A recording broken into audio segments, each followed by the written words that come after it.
approximately 8 o'clock in the morning on October 22nd, 41-year-old Analiza Gobaton was struck by a stray bullet while driving southbound on Blanding Boulevard. Ms. Gobaton was transported to the local trauma center where she died from her injuries on October 24th. The follow-up investigation was led by homicide detective Patrick Bodine.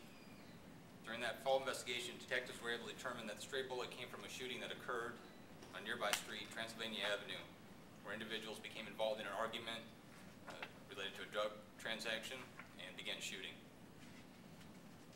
One of those individuals, Anthony Wiggins, was fleeing in a vehicle westbound towards Blanding Boulevard at the same time Ms. Gobaton was traveling southbound on Blanding, and one of the shots that was intended for Wiggins ended up striking Ms. Gobaton.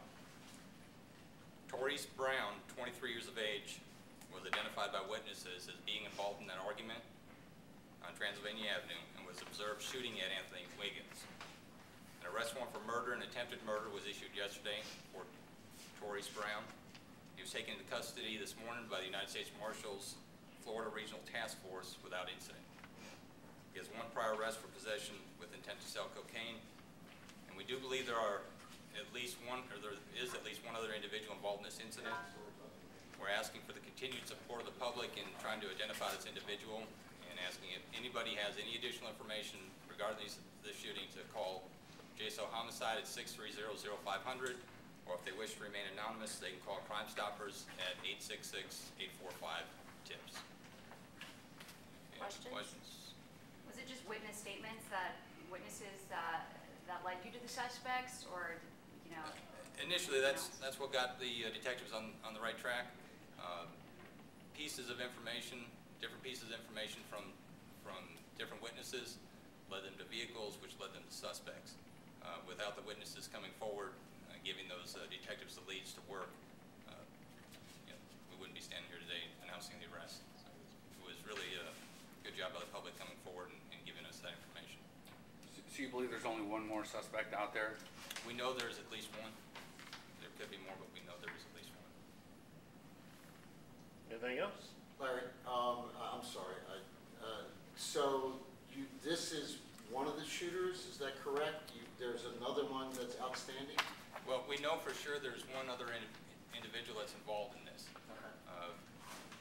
We don't have that individual identified, but we know there was at least one other individual at the scene. I would like to get the information on that individual as well and go from there.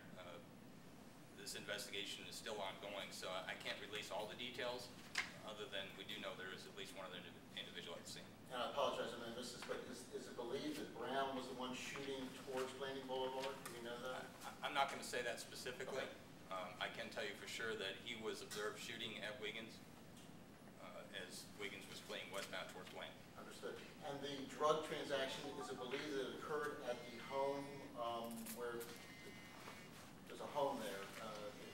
Did it occur in that yard there? Is that where you guys believe it happened? I'll say the actual shooting occurred in the street. Okay. On Transylvania, and some of those rounds went towards Blanding and obviously struck the victim. Anyone in the home still under suspicion? And again, because this is still an active investigation, I'm not going to get into what's left to do in the investigation. Good work.